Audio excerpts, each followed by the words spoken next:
Muito bem. Eu já tive a oportunidade de estar várias vezes em Israel, aliás, 7 vezes ali em Israel, com caravanas. E uma das perguntas, algo que intriga os judeus, o povo de Israel, é exatamente isto. Por que os cristãos amam Israel? Houve um tempo que os judeus foram tão perseguidos pelos cristãos. E que amor é este? Que amor é este? Que afinidade é esta que nos leva a gastar um bom dinheiro, bons dólares, para conhecer e visitar Israel? Pastor Carlos Santos está aqui com a gente e nós vamos conversar um pouquinho sobre este tema.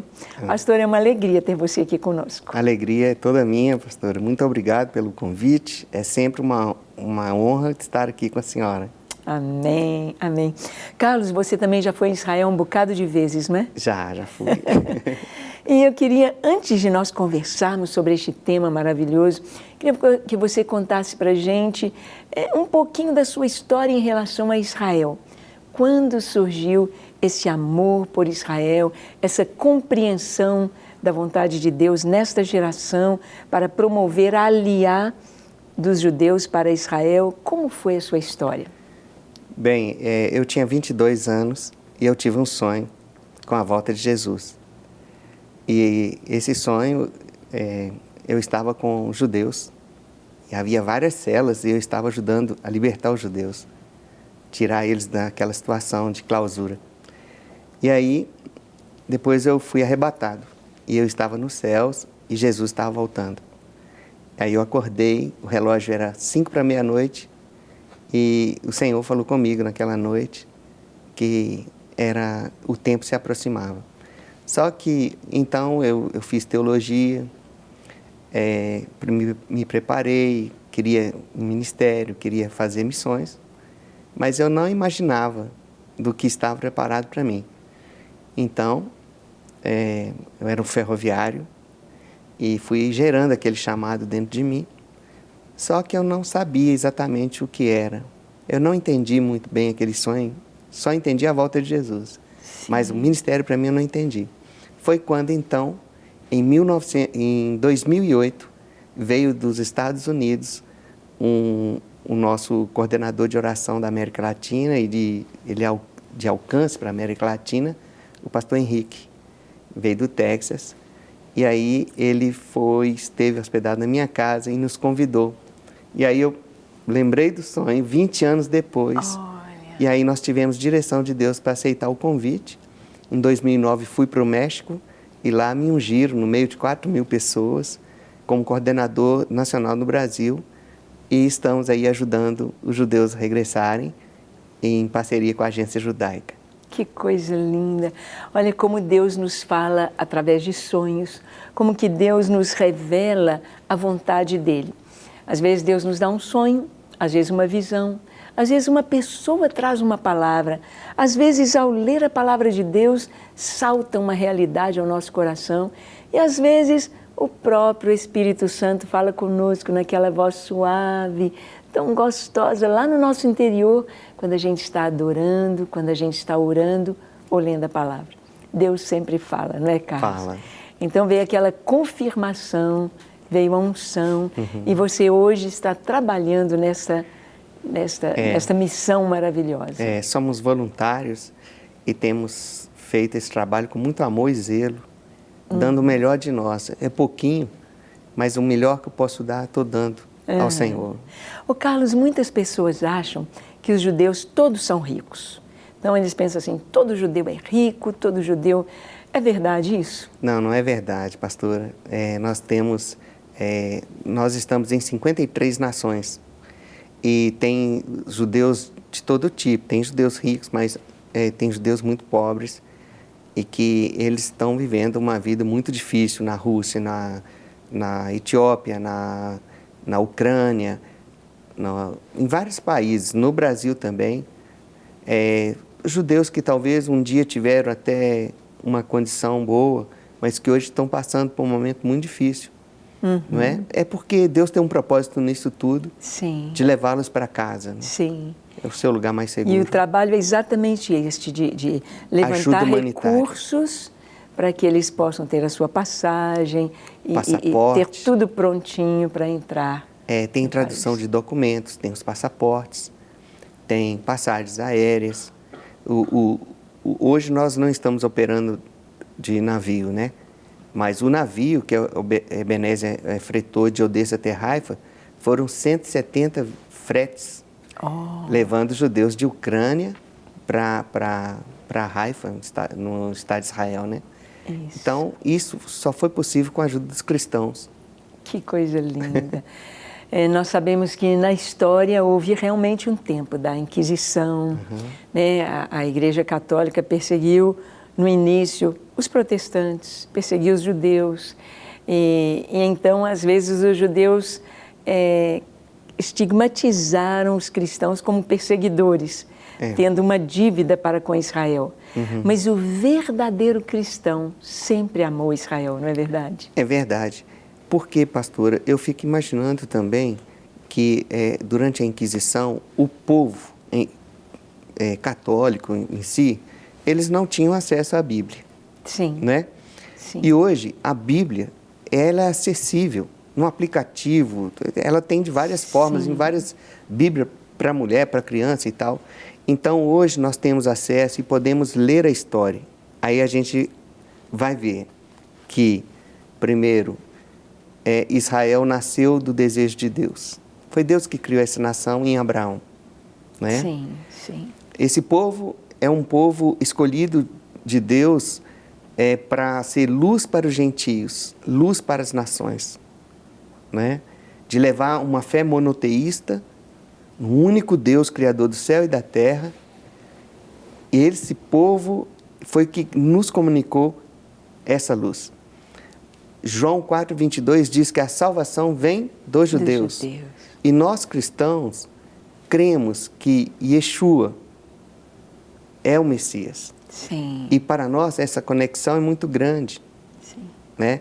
Eu até, inclusive, muitas pessoas, às vezes os cristãos que entraram por um viés errado, teológico, que veio talvez dos seus púlpitos, alguma coisa assim,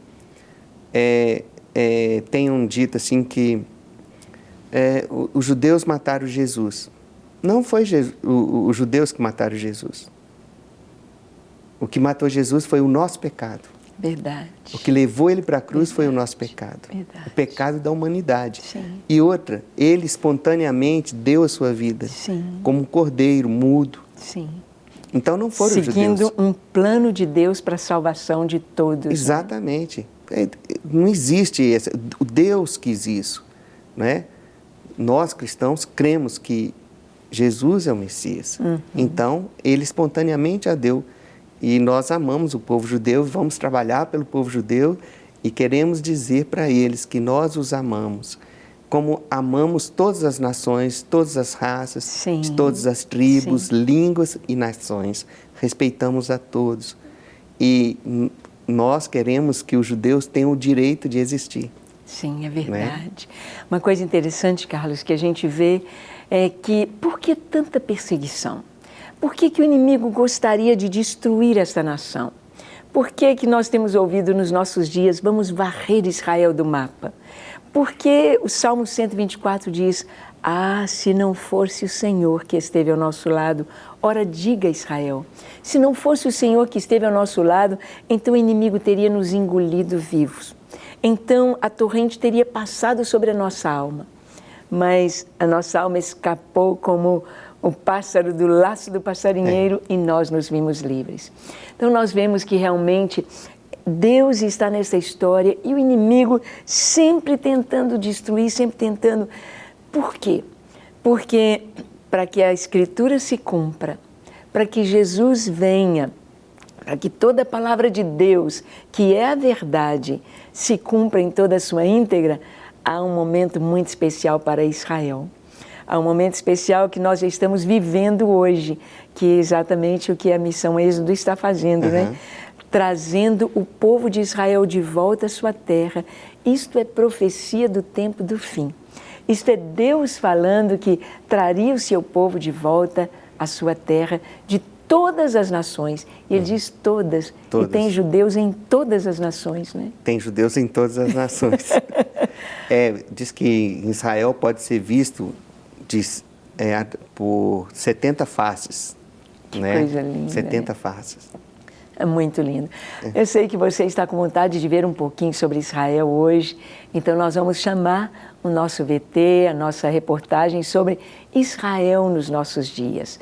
Como esse pequeno país vive, como se desenvolveu, como consegue sobreviver no meio de tantos inimigos que querem tirá-lo do mapa.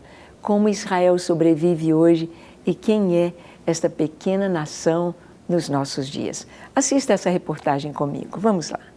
Terra Santa, termo que no judaísmo se refere a Israel. Turistas do mundo inteiro visitam o país sagrado buscando se aproximar mais de Deus. O Senhor proverá. Diversidade não falta à terra prometida. Muitas maravilhas para os olhos contemplarem. Israel foi promessa de Deus a Abraão e à sua descendência.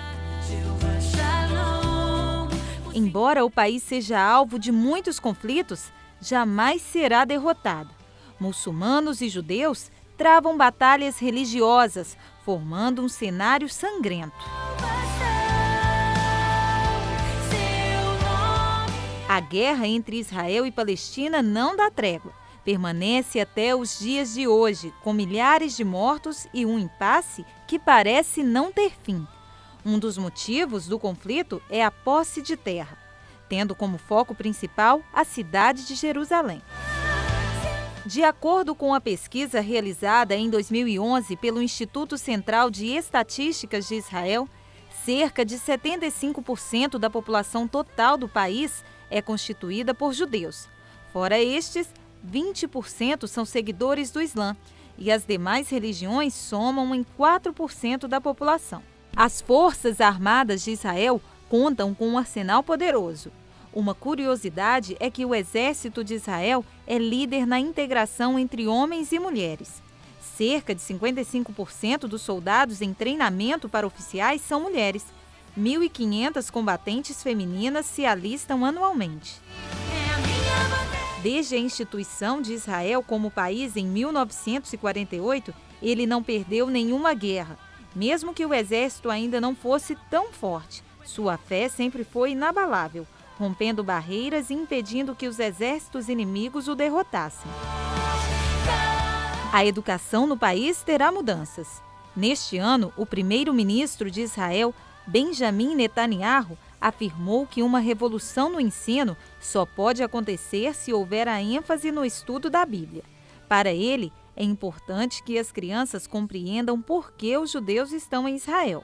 Israel entra nas guerras para ganhar, e por mais que seu exército seja poderoso, quem vai à frente e peleja por esse povo é o Senhor dos Exércitos. Sendo assim, ninguém jamais avançará contra esta nação.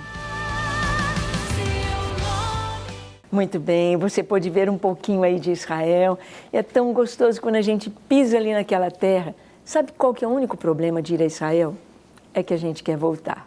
Não é verdade? É verdade. Parece que a gente sente ao ler as histórias bíblicas, ao amar o Senhor Jesus, ao mergulhar no propósito de Deus, e a gente está ali naquela terra onde o Senhor pisou, onde o Senhor passou, onde tantas histórias aconteceram. Dá vontade de voltar. Dá vontade de voltar. E por falar em histórias, Carlos, queria que você compartilhasse um pouquinho conosco a mensagem de Deus, a mensagem bíblica para Israel, no sentido de compreender Jesus, de compreender que Jesus é o Messias prometido.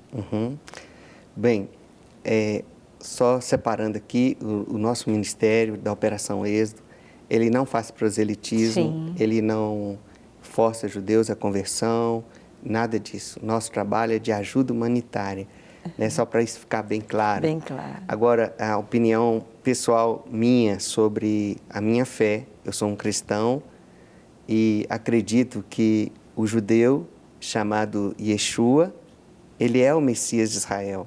Sim. Não é? E talvez muitos perguntam, você tem certeza que ele é o Messias? Eu tenho certeza e tenho convicções muito fortes para saber que ele é o Messias de Israel, que ele é meu Salvador.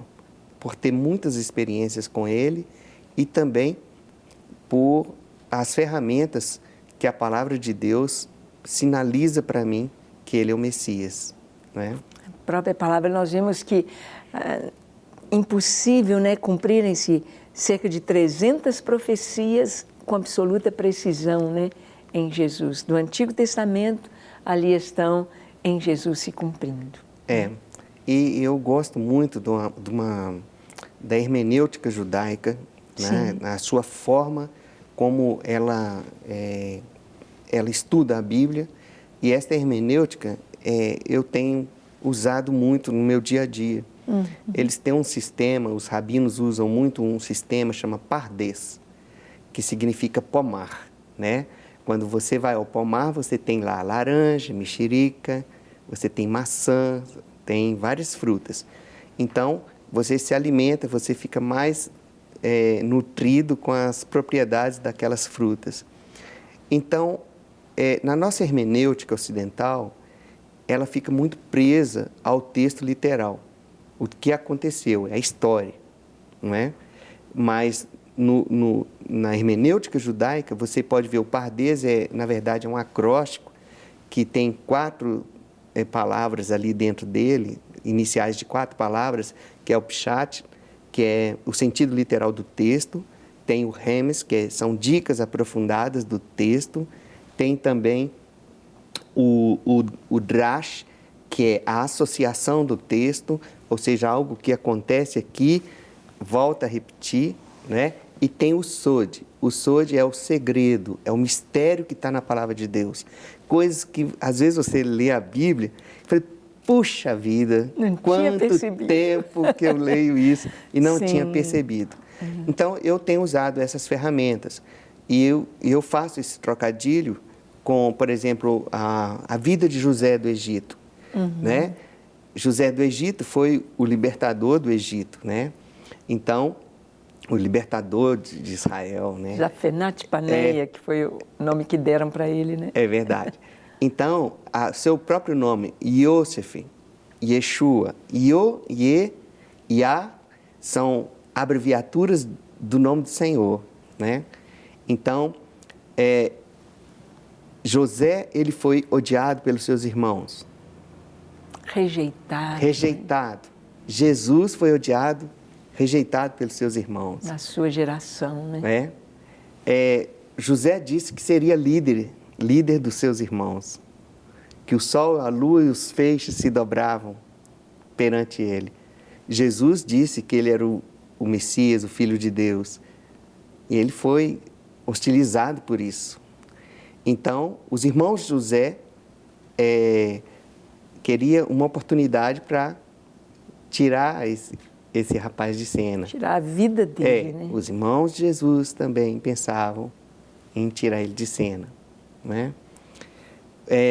José, ele teve a sua veste ensanguentada depois que ele caiu na cisterna e rasgaram as suas vestes e ensanguentaram ela no sangue de um animal, né? Yeshua, Jesus, o próprio Cordeiro, teve suas vestes ensanguentadas e foram rasgadas. José iniciou o governo dele no Egito aos 30 anos de idade. Jesus começou o seu ministério aos 30 anos de idade. Que lindo. José ficou oculto no anonimato 30 anos. Jesus ficou 30 anos no anonimato, nascido em Belém, vivido em Nazaré, ali na região da Galileia. Então, são esses trocadilhos. Então, José, ele agora é vendido ele tinha sido vendido por 20 ciclos de prata. Jesus foi vendido por 30 moedas de prata. Lá em Gênesis 37, 26, fala que Judá é que deu a senha para salvar José. Ele diz assim, de que aproveita a morte do nosso irmão? Vendemo-lo ao ismaelita. É Judá quem vende. E quem é que vende Jesus? Judas, que é Yehuda, é Judá. É Judá também. É ele que vende. Então, Agora, José, ele está no Egito, José casa-se, tem uma família, gera filhos com uma gentia. Jesus também, ele teve que sair para as nações através da sua igreja.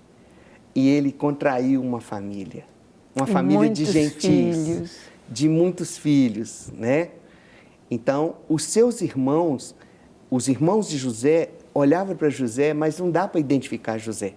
Porque José tem rosto de egípcio, ele tem creon, ele tem toda a roupagem, e José não revela sua voz aos seus irmãos, né? E falava para o intérprete.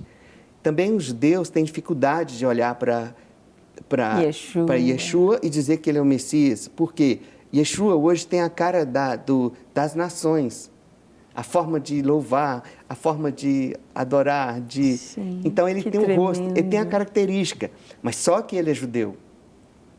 E chega um momento em que está faltando alguém ainda, está faltando os irmãos dele, está ali, com José está abençoando a vida deles, colocando o dinheiro no saco, colocando... Quer dizer, sim, e assim o Senhor tem tratado de Israel e cuidado de Israel, cuidado dos judeus. A outra coisa também é que os irmãos de José, eles agora estão perante José e têm que buscar Benjamim. Benjamim, Benjamim, filho da direita, né? É o remanescente, o que ficou para trás. E José não revela o seu rosto, enquanto Benjamim não estiver diante da sua presença. Assim também eu creio particularmente que porque a Bíblia diz que nenhum judeu vai ficar para trás, e enquanto eles não estiverem diante do Senhor, todas as tribos ali diante do Senhor, que é o Benjamim, é o remanescente, o que está nas nações, o que ficou para trás, enquanto Benjamim não estiver na sua presença, ele não vai revelar o seu rosto. Assim, Yeshua não vai revelar o seu rosto ao povo judeu que ele é o Messias, enquanto o remanescente não estiver na sua presença. E aí, quando Benjamim está na sua presença, então José agora é hora de revelar o seu rosto. E ele mandou que todos saíssem da sua presença, só os seus irmãos ficassem. Assim, o Messias vai ter um tempo que ele vai mandar que todos saiam de sua presença, que fique somente os judeus, os seus irmãos, porque ele tem saudade de casa, ele tem vontade de abraçá-los, de amá-los. E então ele começa a se revelar a eles, e ele fala assim: eu sou José. É muito lindo. A quem vocês venderam para o Egito. Eu sou José, a quem vocês pensaram que estava morto.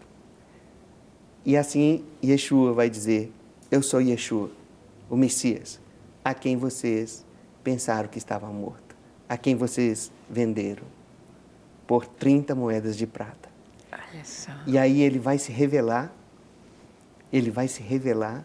e eles vão chorar, Zacarias 12, 10, e sobre a casa de Davi derramarei o Espírito de graça. Aleluia. E eles chorarão amargamente como se chora pela morte de um primogênito. Vai ser o mesmo processo que os irmãos de José prantearam. E aí os irmãos de José disseram assim: e agora? O que vamos fazer? Ele vai acabar com a gente. Se ele fizer o mesmo que nós fizemos com ele. Não. E José, então, lá em Gênesis 45, ele fala: não fiquem nervosos contra vós mesmos, pois era necessário assim acontecer. Pois Deus me mandou adiante de vós para vos preservar a vida. Verdade. E assim também Jesus fará a mesma coisa. Amém. É para a preservação da vida dos judeus. Ele foi então aos gentios e agora ele vai retornar para o seu povo. Aleluia. E vai ter um momento a sós com o seu povo. Aleluia. E por isso eu trabalho para esse povo. Para receber todas as novidades do canal, inscreva-se. E se curtir o vídeo, clique em gostei. Aproveite para acompanhar a Rede Super nas redes sociais.